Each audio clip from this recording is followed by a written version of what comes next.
So if you thought, seems odd to sing joy to the we were supposed to sing it on about December the 11th, but there was a night that we did not have Sunday evening services. I think we had some cold. It was really cold, I believe is what it was. We just pushed this forward, and we just preached it the next week. We didn't really fit right. So tonight, we are going to be talking about the 12 tribes of Israel. And I will be honest with you, I had to spend a little time, about a month or 6 weeks, since I prepared this myself. We're going to be talking about the 12 tribes of Israel. But beforehand, I want you to envision or imagine a couple of different things. First of all, I want you to imagine reading something in a newspaper, maybe in a magazine, or seeing a news report or something like that, that mentions the city of New York, or the city of Los Angeles, the city of Chicago, or even closer to home for us, Lexington or Louisville. You don't really need anyone to explain to you what that means, right? You know, we know a whole lot about these places, right? You know, we know that New York is the largest city in the country, and that LA is very pretty, and there's Hollywood, and Chicago is very windy, and Louisville is 2 hours, and Lexington's an hour away. We know enough about those places. We've known about those places our whole life. And those places carry stories, they carry identities, and they carry histories behind them. So locations that we are very familiar with. You might be familiar with, if you heard about Native American tribes. Native American tribes that are around. And we live in an area that was not necessarily possessed by any, but Shawnee and Shawnee to the north and Cherokee to the south of us. Those are names that we would be familiar with. But you've probably heard of other tribes as well, the Seminole in Florida, the Sioux across the plains, and maybe some Navajo or some in the far southwest near Grand Canyon. And we know enough about them to know that some of those tribes grew, and some of them moved, and some of them did various things, and they had different stories and identities as well. And we know that in part because of where we live. We live in a place where those people or those cities exist even today. Well, for the earliest readers, I wrote this down as the earliest readers, but truthfully, it wasn't the earliest readers. It was the earliest livers of the Old Testament. I highly doubt the word livers is the right word to use right there, but I think you know what I meant, right? So the people that lived during the Old Testament. And so when they saw a name like Levi, or heard a name like Judah, or were referencing a name like Ephraim, no one had to pause and explain that to them. Just as if you see something tonight about New York or Louisville or the Cherokee Indians. We don't have to have a thorough explanation of that. We have some familiarity. They're more than names. In many ways, they were the building of the 12 tribes of Israel. But I really like this one because some of you in here may be familiar with Legos. How many of you know what Legos are, right? Legos are building blocks. And I thought this kind of looked like Legos in a sense, sort of built up on there. I don't know if you stepped on one of the tribes of Israel, if it would hurt as bad as a Lego did. But nonetheless, it kind of fit in that look. But each one of these tribes, each one of these groups represented a tribe, a family line, and they represented a legacy of the sons of Jacob. Dad was mentioning in class, it wasn't part of the class, but he mentioned it in one of the stories this morning about the sons of Jacob. And those are names that we're going to be looking at this evening. But here's the thing. I might tell a story about New York or LA or the Navajo Indians, and somebody who's in a foreign country might have no clue what ancient Israelite. And while these names may look familiar to you, you probably don't know a whole lot about them. You may know a couple of things here or there, but we're not schooled on them because they don't matter as much to us. And so tonight, we're going to take a refresher course on the 12 tribes of Israel, origins, roles, and why understanding about them brings the Old Testament to life in a new way. There's not going to be a test, and there's probably not going to be a whole lot of future references to it, but it's going to be a little bit like a class setting about each one as we go. Let's talk a little bit about the 12 tribes. First of all, they're described in the Old Testament as being the descendants of Jacob. Jacob, who's later called Israel, was the son of Isaac and the grandson of Abraham. You can see that up here on the screen, right? This is a family tree, no different than yours are. You could sub your names in and your grandparents and your parents, and you would see something very similar, right? But we see Abraham, and then we see Isaac, and then we see Jacob. And quite often these three men are grouped together in part because you see right here. But if you'll notice, after Jacob, the branches start to fly out a little bit further. They start to split just a little bit.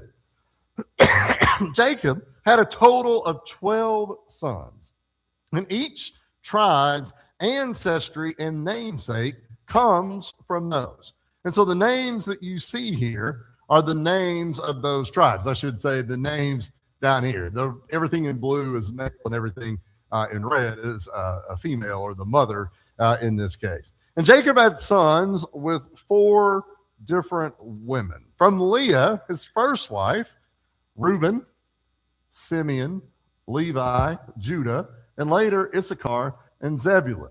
You may have noticed in the reading that Dad said that they make a brief mention of their sister Dinah. That story is a bigger story than what we read, but they make a mention of a sister there as well. From Rachel, his second and preferred wife, he had Joseph and Benjamin. From Bilhah, Rachel's maid, he had Dan and Naphtali. And from Zilpah, Leah's maid, he had Gad and Asher. And so you got a lot of different folks here on the list. And so it's something to kind of think about, because quite often we think about the story of Joseph, and we think about how that his brothers sort of captured him and wanted to kill him, and then they were going to sell him into slavery. And you say, why would they do that?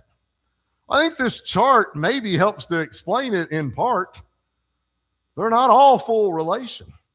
And I don't know a whole lot about step families because I didn't have step siblings. But from what I do know, sometimes those relationships don't always work great, right?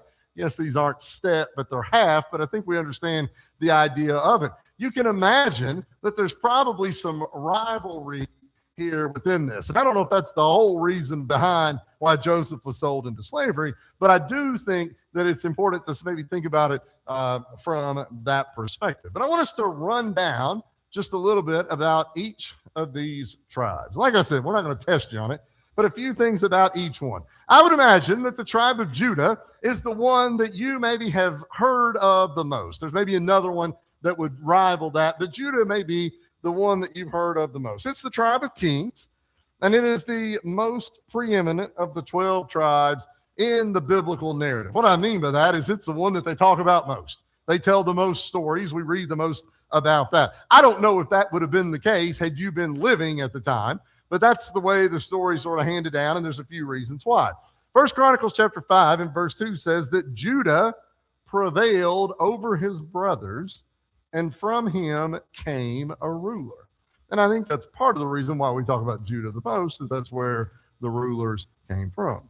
And while technically allotted to the tribe of Benjamin, Jerusalem was taken over by Judah after King David's defeat of the Jebusites. You may notice this, and you may say, and this is a little hard to see if you're sitting back there in the back, but this area is all Judah. Don't worry about Simeon right here. But this is all Judah. But notice that Jerusalem as a city is right here. It's in the light blue. But later, Judah would take that area over as well, which shows a little bit of the rivalry of the brothers, which would extend on into the tribes there as well.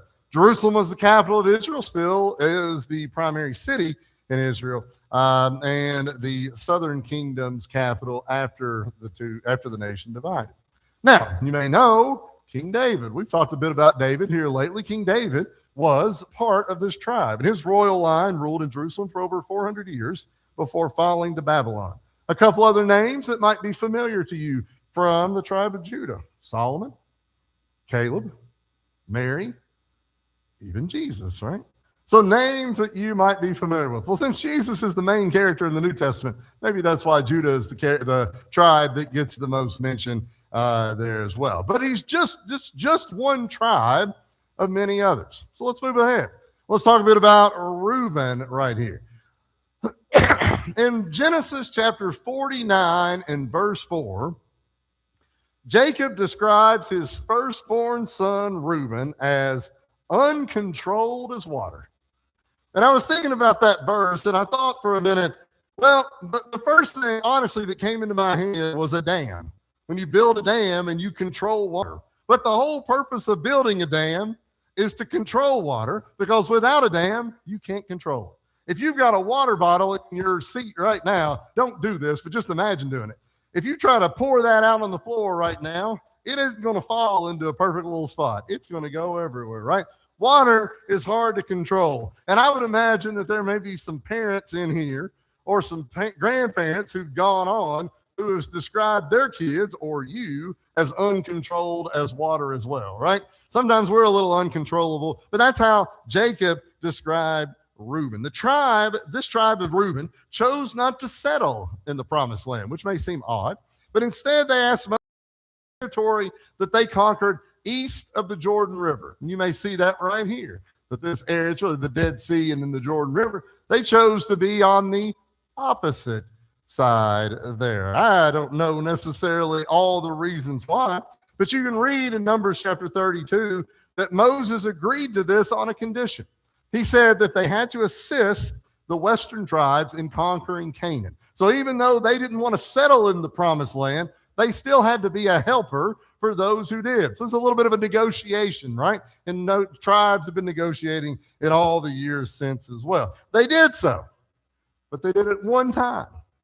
And they did not assist the other tribes in battle during the period of the Judges. Judges chapter 5 and verse 16 we read, "Why did you sit among the sheepfolds to hear the pipings for the flocks? The divisions of Reuben have great searchings of heart." Essentially kind of condemning them for not being a participant or for not helping out during this. Ultimately, the tribe falls into obscurity. We really don't read any more about the tribe of Reuben. And so a lot of what we're going to look at here with some of these tribes is the same thing. We know a lot about some and we know very little about others. And in some ways, it's kind of like when we talked about the apostles. Some information is readily available and some of it isn't as much. Let's talk about Simeon for just a second. You'll notice the location of Simeon there a little bit different perhaps than others. But our scripture reading talks about Simeon. We talked the story about Simeon and his brother Levi, who slaughtered the men of a city to avenge their sister Dinah. Now, what's interesting here is when you look at Simeon, what do you notice about its location? Well, I've got it circled, but truthfully, Judah has it circled. They are completely surrounded by another tribe, just the way that it worked out.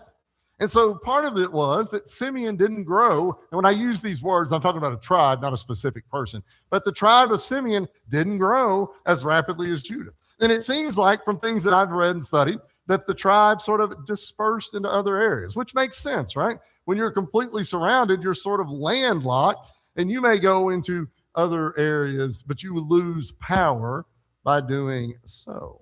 That's Simeon. What about Levi? Okay, we'll wait on that to circle. Some of y'all know what I'm talking about, right? Never did circle, right? Never did circle. You're waiting on it to circle right there. Tribe of Levi, tribe of the priesthood, right? Famous, Moses was a famous tribe, famous of this tribe as well. And later, they would take their place as ministers of the tabernacle and later the temple. and their priestly duties were extensive. You can read all about that in the book of Leviticus. First four letters of Leviticus, Levi, should look sort of familiar. It was written for the priest of Levi, named after the tribe. Levi, though, had no territory. And there's a reason for that. In Numbers chapter 18 and verse 20, we read, the Lord said to Aaron, you shall have no inheritance in their land, nor shall you have any portion among them. I am your portion and your inheritance among the children of Israel. You don't have any land.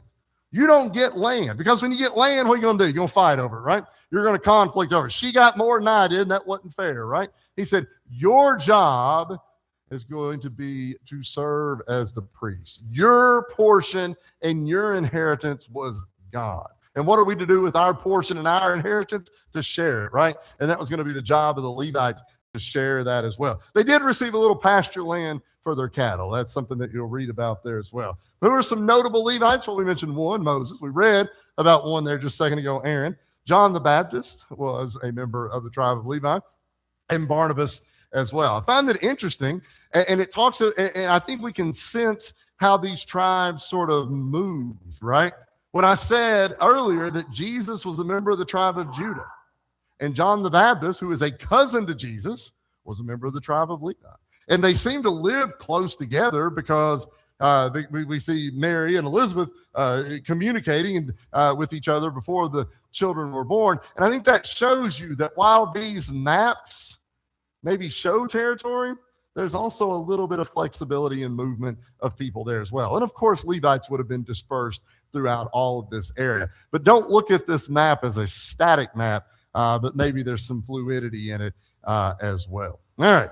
Let's talk about Zebulun and Issachar. And we got them paired up here together for a reason. Zebulun doesn't get a whole lot of attention in the Bible, right? He doesn't get talked about a whole lot there within the Bible. But it does boast a strong and loyal fighting force during the days of the judges and during the days of King David. So while we talked about the tribe a minute ago who wasn't fighting, this was one that was fighting. In fact, Zebulun had the largest presence in the army that made David king of Israel at Hebron.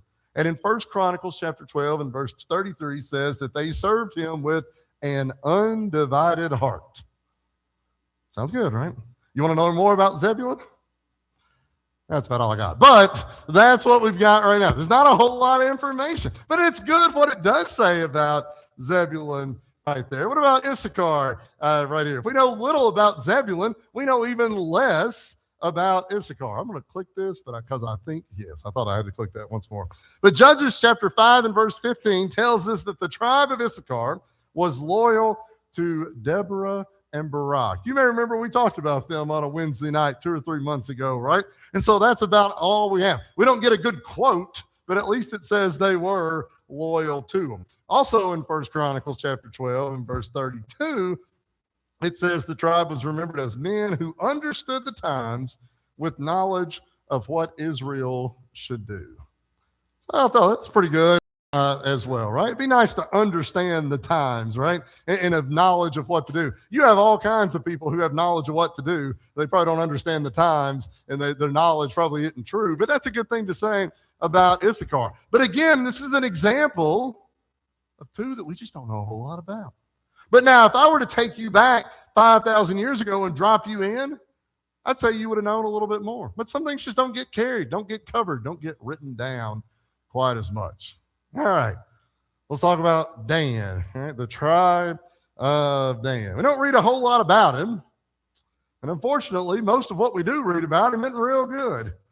Now's an important time for me to tell you that my name is Jonathan Daniel. Daniel was not my first name, so don't link me to the negatives right here with the tribe of Dan. Judges chapter 1 and verse 34 says that the Amorites forced the children of Dan into the mountains, for they would not allow them to come down to the valley. So we see there's some conflict right here. Judges 18, verse 1.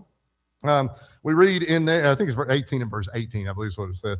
But I'm sorry, 18 and verse 1. We read, in those days, there was no king of Israel. And in those days, the tribe of the Danites was seeking an inheritance for itself to dwell in.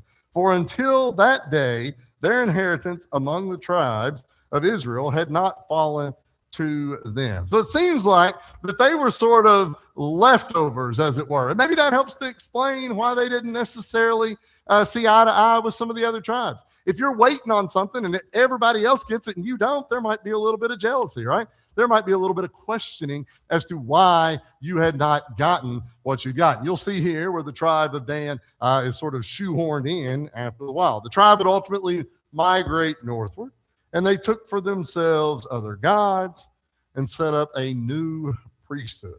And this was something that the children of Israel were warned against constantly. But even after arriving in the Canaan land, or in the case of, say, Reuben, who stayed outside the Canaan land, even after arriving in the Canaan land, some of them still broke the rules. Some of them took up different gods. They took up a new priesthood. If any of this sounds familiar, maybe somebody who didn't always handle things right, probably the most famous tribesman in the book of the tribe of Dan was Samson. And we talked about him a few weeks ago, and he didn't always make the right decisions as well. The tribe would later join with Jeroboam in idolatry when the kingdom of Israel divides. All right. 3 here. We'll start first with Gad, G-A-D. Little is said of Gad, except that they settled east of the Jordan. You probably can pass the test on Gad, right? There's not a whole lot to study for on that. But you can see where the tribe of Gad was there east of Jordan. What about the next one? This is Asher. Jacob said in Genesis chapter 49 and verse 20 that bread from Asher shall be rich, and he shall yield royal dainties. That sounds pretty good, right?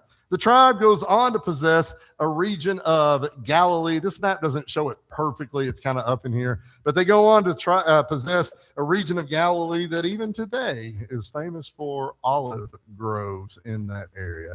And so even now they're producing dainties that had not, that they were talking about thousands of years ago. Let's talk about the last one, which is the tribe of Naphtali. Their land, along with the land of Zebulun's, is mentioned in Isaiah 9. This is where we read, and you may be familiar with this, that a child will be born to us from the land of Zebulun and the land of Naphtali. What they're talking about, this land that they're talking about, is Galilee right up here. Who's the most famous person from Galilee? Jesus, right? And so while their tribes weren't necessarily famous, that was where Jesus lived there within. Again, these are sort of fluid.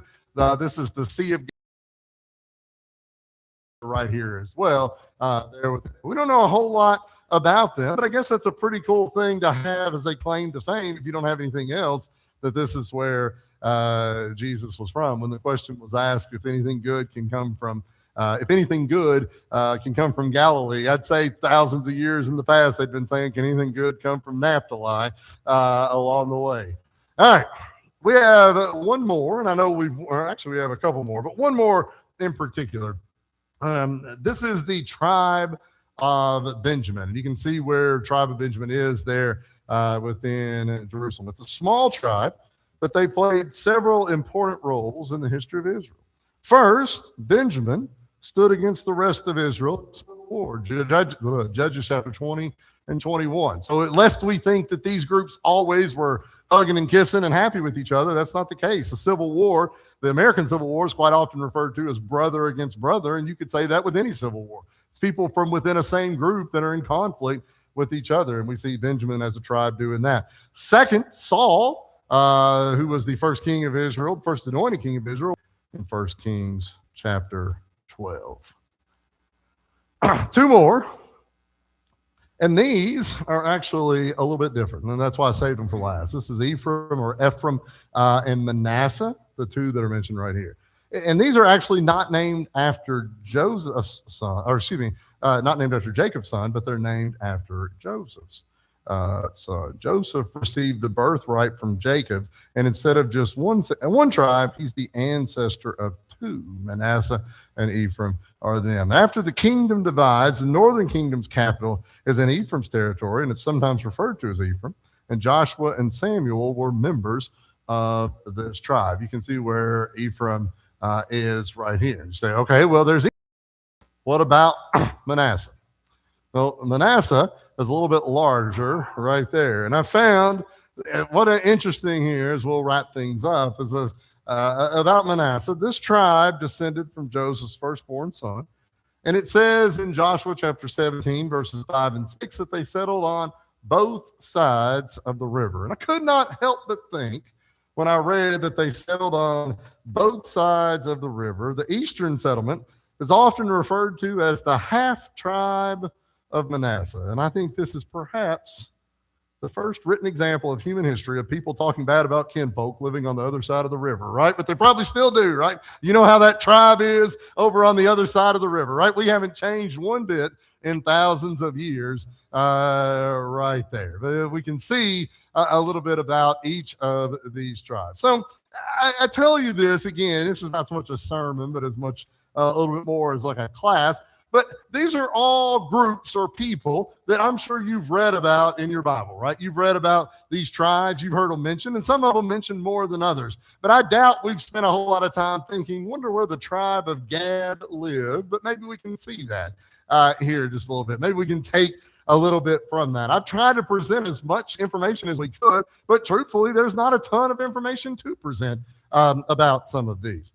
But I think it's important for us to remember that God's story isn't really built on abstract ideas. What I mean by that is it's built on real families, right?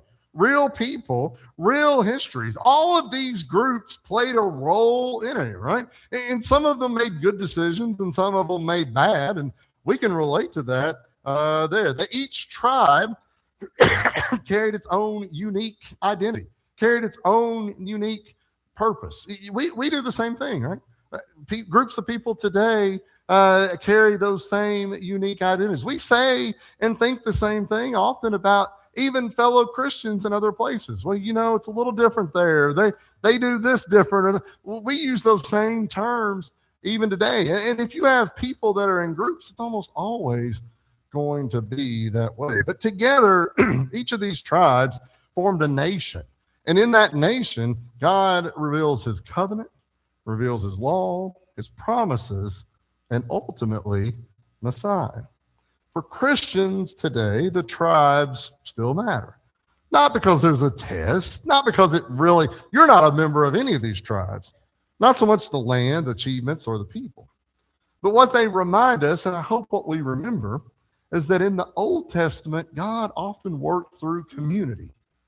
And today, the same work is still done through community. Our identity comes with purpose, and we're identified as a group. So when we see this group working together, me and you, it's no different than any of those other tribes. They're working to further advance the cause of God. And sometimes it may not seem like the story is getting advanced quite as quickly. And sometimes it may seem that other stories are being told more than yours.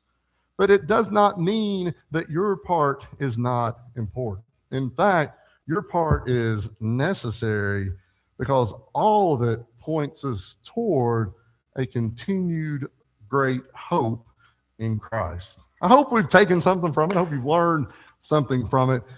We won't take a test, but I hope you've enjoyed learning a little bit about them. It's an interesting study, and hopefully we can take something from it here as we leave. If there's anything that we can do for you, we extend an invitation each and every time. We open the door for you to make decisions that would be beneficial to you, and whatever that decision is. It might be to become a Christian, or it might be to sort of right the ship from where you've been struggling with something. Whatever it is, whatever we can do, we invite you to come while we stand and sing.